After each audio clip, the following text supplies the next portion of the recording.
హాస్పిటల్లో ఉన్నప్పుడు కొన్ని యూట్యూబ్ ఛానళ్ళు గానీ, కొన్ని ఛానల్స్ గానీ నీ మీద చాలా చెత్తగా, చాలా తప్పుడు రాతలు కొన్ని అతి మించి రాతలు రాయడం జరిగింది. బయటకొచ్చాక మీరు చూసి దాని మీద ఎప్పుడైనా రియాక్ట్ అవ్వాలి గానీ, దాని గురించి మాట్లాడాలి గానీ నీకేమైనా అనిపించిందా? అనిపించలేదా?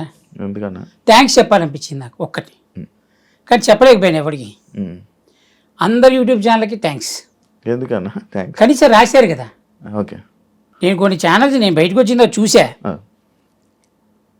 చంటీకి హార్ట్ అటాక్, చంటీకి బైపాస్ సర్జరీ డైరెక్ట్గా వాడే వచ్చి చేసాడు, ఇట్లా తీసి వైర్లు వేసి వాడే చేసాడు. మనకి ఇక చంటీ లేడా ఇవన్నీ రాశారు బాగానే. ఎవరో బాగా తెలిసిన నీలాంటి ప్రముఖులు కొంతమంది పరిచయం ఉన్నవాళ్ళు కొంచెం డీటెయిల్డ్ మ్యాటర్ రాశారు. ఆబ్వియస్లీ వాడు ఎందుకు రాశాడు అంటే వాడి క్లిక్స్కి వాడికి కావాలి, లేదా వాడి ఛానల్ ఎందుకు చూస్తారు? రేటింగ్ కోసమే. ఆ క్లిక్ కొట్టడానికి కదా వాడు పెట్టుకుంది. నేను అలా అయినా వాడికి ఉపయోగపడ్డాడు కదా, నేను అలా అయినా వాడికి ఉపయోగపడ్డాక thank you for recognizing me. నేను ఒక హాస్పిటల్లో పడ్డాను అనే విషయం జనాలకు చెప్పారు కదా, థ్యాంక్ యూ సో మచ్. చలాకీ చంటన్ లైఫ్ అయిపోయింది అని కొన్ని ప్రచారాలు చేశారు కొంతమంది. వాళ్ళకి ఇచ్చే మీరు స్టేట్మెంట్? చలాకీ చంటి లైఫ్ అయిపోయింది అనడం కంటే బాగా తెలిసినోడు ఏమంటాడంటే గ్యాప్ ఇచ్చావేంటి అంటాడు. మన వాళ్ళు కాదు, ఎందుకంటే ఇండస్ట్రీ గురించి బాగా తెలుసు. కానీ గ్యాప్ ఇచ్చానా గ్యాప్ ఇచ్చారా అనేది తెలియదు. రైట్? భగవంతుడు సాక్షిగా చెప్తున్నా, నేను తినే తిండి సాక్షిగా, నా ఒంటి మీద ఉండే వస్త్రం మీద ఒట్టేసి చెప్తున్నా. నా ఒంటి మీద ఉండే వస్త్రం అనే పదం ఎందుకు మాట్లాడానంటే చూసే ఆడియన్స్లో కొంతమందికి మాత్రమే అర్థమవుతుంది వస్త్రం అనే పదం ఎందుకు వాడాను. ఓకే, వస్త్రం మీద ఒట్టేసి చెప్తున్నా. నాకు ఈగో ఉందని, నేను షూటింగ్కి వస్తే కొన్ని అడుగుతానని, నా గురించి బ్యాడ్ ప్రొపగాండా చేశారు.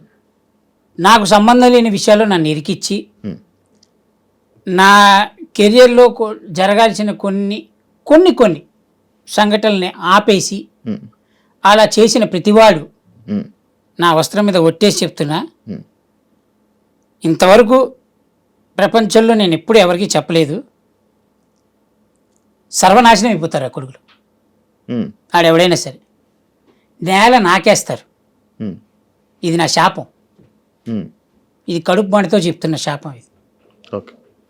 నాకు ఈగో ఉంది, నేను కొన్ని అడుగుతాను, ఇవన్నీ ప్రొపగాండా చేసి నాకు జరగాల్సినవన్నీ కొన్ని జరగాల్సిన సమయాల్లో ఆగిపోవడానికి, అది ప్రత్యక్షంగా కానీ పరోక్షంగా కానీ అలా ఆపడానికి కారణమైన ప్రతి ఒక్కడు సర్వనాశనం అయిపోవాలని నేను భగవంతుని రోజుకి 100 సార్లు కోరుకుంటాను. ఒట్టేసి శాపం పెడుతున్నా ఆ భగవంతుడు నేను తినే తిండి మీద ఒట్టు, నేను నమ్మే దేవుళ్ళ మీద ఒట్టు, వాళ్ళు నా వెనకుంటే వాళ్ళు మాత్రం నాశనం అవుతారు. ఇప్పుడు ఇంకోటి చెప్తా, ఎదుటివాడు చెడు కోరుకోకు అని చెప్తారు చూడ, అది తప్పు. ఎందుకు కోరుకోవద్దు? మనం నాశనం అయిపోయి వాళ్ళు కోరుకుంటున్నప్పుడు మనం ఎందుకు కోరుకోవద్దు అంటారా? That's it. నువ్వేమీ భగవంతుడివి కాదు, సామాన్య మానవుడివి. నువ్వు కడుపుకు అన్నమే తింటున్నావు, వాడు కడుపుకు అన్నమే తింటున్నాడు. వాడు నా చెడుని కోరుకున్నప్పుడు నేను వాడి చెడుని ఎందుకు కోరుకోకూడదు? ఇప్పుడు రేపొద్దున ఇంటర్వ్యూ బయటకు వచ్చిన తర్వాత నువ్వు ఎలా అలాంటి వాళ్ళ గురించి మాట్లాడుతున్నావు అంటే వాడెవడో నీకు తెలుసు, ఎవడైతే కమెంట్ పెడుతున్నాడో. రైట్? నా చెడుని ఎవరు కోరుకున్నాడో నీకు తెలుసు. అలాంటి వాడితో సహా వాడు కూడా నాశనం అయిపోవాలి, సర్వనాశనం అయిపోవాలి. ఎందుకంటే నేను బాగాలేనప్పుడు నువ్వెందుకు బాగుండాలి? Simple policy. నేను బాగుంటే నువ్వు బాగుండాలని కోరుకుంటా. నేను నాశనం అయిపోవడానికి కారణం అయినోడు ఎవడైనా నాశనం అయిపోవాలి. అది that's human mentality, human tendency, human nature. ఇప్పుడు సముద్రంలో ఎక్కువ చెత్త వేసి అది రిఫ్లెక్ట్ ఎప్పుడో కొడుతుంది, మొత్తం అందరూ బిస్కెట్ అయిపోతాం. దాని సముద్రం తప్ప కాదుగా, నువ్వు వేసావు చెత్త, అది తిప్పి కొట్టింది. నేనంతే, నా మీద చెత్త వేసాడు, నేను తిప్పి కొడుతున్నా. భగవంతుని అడుగుకుంటున్నా వాడు నాశనం అయిపోవాలి, తొందరగా నాశనం చేయరా, అది నేను బతుకుండగానే చూడాలి ఆ నాశనాన్ని. నేను హ్యాపీ. చలాకీ చంటి వెండి తెరకి బుల్లి తెరకి గ్యాప్ ఇచ్చారా, వచ్చిందా? లైక్ ఎందుకు ఇవ్వాల్సి వచ్చింది ఇప్పుడు ప్రెసెంట్? అదే చెప్తున్నా మళ్ళీ సేమ్ అదే topic. Same topic. Okay okay. మనం ఏదన్నా ఓ సినిమా ఆఫీస్కి వెళ్తే, అవును, అది ఇప్పుడు యాక్చువల్లీ నేను అదే అడగబోతున్నాను. లైక్ ఏదైనా మనం సినిమా ఇండస్ట్రీలో ఉండాలి అని అంటే చాలా ఒక క్వశ్చన్ అది. సినిమా ఇండస్ట్రీలో ఉండాలంటే లేకపోతే కొంచెం సక్సెస్ అవ్వాలంటే సినిమా ఆఫీసులకి వెళ్ళి నాకు సినిమా అవకాశం ఇవ్వండి అని అడగడం కానీ లేకపోతే వాళ్ళతో మంచిగా ఉండడం కానీ జరిగితేనే వాళ్ళు ఇండస్ట్రీ కొంచెం సక్సెస్ అవుతుంది అంటారు. కానీ చలాకీ జంటీకి ఏదో ఈగో అడ్డు పెట్టి కానీ లేకపోతే అడగడు, ఏం చేయడు అనేది ఒక టాక్ ఉంది. అక్కడ ఏంటది? ఈగో అడ్డు టాక్ రైట్. అంటే నీకెవడో చెప్పాడు. అవును. ఇప్పుడు నీకుగా నువ్వు నాతో తిరిగితే నీకు తెలుస్తుంది. అవును. ఇప్పుడు ఎవడో చెప్పిన మాటలు నువ్వు నమ్మి నువ్వు నన్ను అడగకుండా లేదా నువ్వు నా గురించి తెలుసుకోకుండా నువ్వు ఎలా తీసుకున్నావు డెసిషన్? సింపుల్ ఫ్యాక్ట్, సింపుల్ చెప్తా. ఇప్పుడు నేను ఒక సినిమా ఆఫీస్కి వెళ్ళా, అక్కడ డైరెక్టర్ పరిచయం, డైరెక్టర్ని అడిగా, ఆయన 4 రోజులు డేట్లు ఇచ్చారు మనకి. కో డైరెక్టర్ని పిలిచారు, డేట్లు ఇవ్వండి అన్నాడు. కో డైరెక్టర్ అన్నాడు, నెంబర్ రాసుకున్నాను భయ్యా, మీకు తొందరగా ఫోన్ వస్తుంది. ఇప్పుడు ఈ సినిమా పలానా సినిమా ఆఫీస్ నుంచి నాకు డేట్లు వస్తుందనే ఆశతోటి మనం బతుకుతుంటాం, రైట్? అది రాదు. అది ఎందుకు రాదు అంటే దాని వెనక 100 కారణాలు ఉండొచ్చు. ఎలా అంటే ఆ కో డైరెక్టర్కి నేను పడకపోవచ్చు, లేదా ఇప్పుడు నేనేమంటానంటే నాకు ఈగో అనే టైప్ ఆలోచిస్తే ఆబ్వియస్లీ ఒక ఆర్టిస్ట్ అనేవాడు తలుపు తీయంగానే ఇట్లా వంగొని రాలేడు కదా. ఇప్పుడు ఆ వంగొని రాకపోవడం కో డైరెక్టర్ నచ్చకపోవచ్చు. నేను కో డైరెక్టర్ అనట్లే, జనరల్గా చుట్టుపక్కల మనిషి, దానిలో ఎవడో ఒకడికి నచ్చకపోవచ్చు. దరిద్రానికి మన టైం స్లాట్ వాడి చేతిలోనే ఉండొచ్చు. వాడికి నచ్చపోక మనని పిలవక మన ప్లేస్లో వేరే వాడిని పెట్టి ఉండొచ్చు. లేదా వాడిని వేరే వాడిని ఎందుకు పెడతాడు? వాడు నచ్చి ఉండొచ్చు. వాడికి మధ్య 100 ట్రాన్సాక్షన్ జరిగి ఉండొచ్చు. Transaction in the sense lot of things. So ఇప్పుడు ఎవరిని తప్పు పట్టడానికి లేదు ఇక్కడ.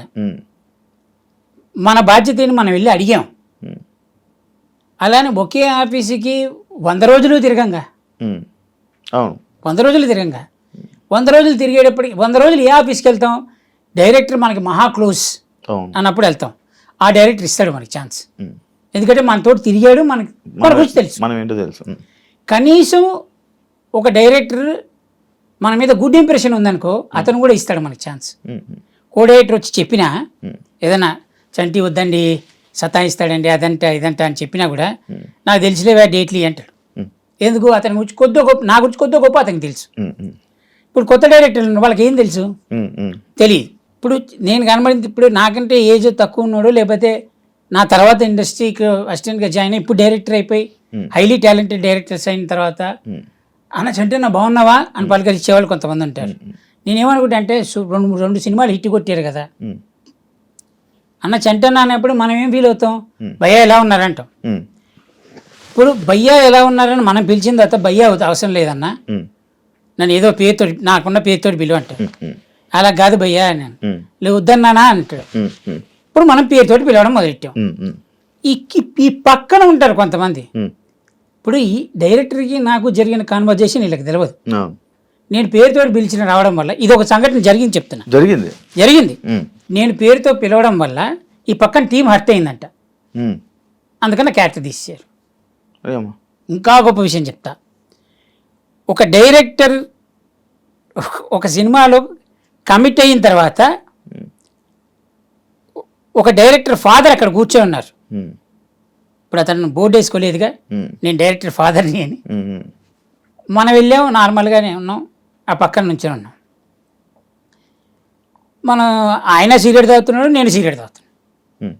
ఇప్పుడు ఆయన డైరెక్టర్ ఫాదర్ అని మనం తెలిస్తే మనం రెస్పెక్ట్ ఇచ్చి అయ్యో సారీ అంకుల్ అని మనం అటు వెళ్ళిపోతాం, లేదా అసలు అటు సైడే వెళ్ళాం. నా పక్కన నుంచి సిగరెట్ తాగి వీడియో ఆర్టిస్ట్ క్యారెక్టర్ని తీసేస్తాడు ఎవడైనా? జరిగింది. పెద్ద సినిమా ఇది ఇలా చాలా జరిగాయి. నా ఒక్కడికి కాదు, ప్రతి ఆర్టిస్ట్కి జరుగుతాయి. ఇంకా ఏంటంటే భజన కొట్టినంతసేపు నువ్వు ఎన్ని లంగా లఫూట్ పనులు చేసినా యు ఆర్ గ్రేట్. భజన కొట్టకపోయి నువ్వు ఒక్క మంచి పని చేసినా అది వాడికి నచ్చలేదు అనుకోరా, నీ అంత గలీజ్గాడు ఇంకోలేడు. ఇది ఆర్టిస్ట్ లైఫ్. ఓకే. మూడోది ఏంటంటే అసలు నువ్వు ఎలా ఉండాలంటే ఇక మీరే దిక్కబ్బా, ఇక మీ వల్లే పుట్టుక నాది, నా జీవితం మీ వల్ల నడుస్తుంది అంతే. ఇక అసలు నేను నేల వేస్ట్, నేను నేల. మీరు నన్ను వజ్రంగా తయారు ఈ సినిమాతోటి డైరెక్ట్గా, ఈ సినిమాలో క్యారెక్టర్ మీరు ఇవ్వడం వల్లే డైరెక్ట్ నంది ఆస్కర్కి వెళ్ళిపోతాను అన్నట్టుగా డైరెక్టర్తో బిహేవ్ చేయాలి. అప్పుడు నీకు ఒక అద్భుతమైన క్యారెక్టర్ పడుతుంది. అంటే ఇప్పుడు ఇండస్ట్రీలో టాలెంట్